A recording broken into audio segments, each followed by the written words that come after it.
ఏం లేదు మీరు వాయిస్ చేయండి కదా ఏం కాలేదని చెప్పేసి. చెప్పిందా మరి ఉడకలేదని చెప్పిందా? ఎవరికి చెప్పిండు? ఆంటీ కొత్త సార్కి చెప్పిందా? నాకు ఈవినింగ్ చెప్పాడు. ఆహా.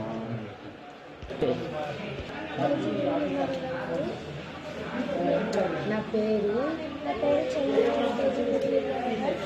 కడుపులో అన్నం పడుతుంది హాస్పిటల్కి వచ్చిన ఎప్పుడు తిన్నావు? సాయంత్రం తిన్నాం. ఇప్పుడు ఎలా ఉందండి? తగ్గిందా? తగ్గింది. ఇప్పుడు టాబ్లెట్ వేసుకుంటే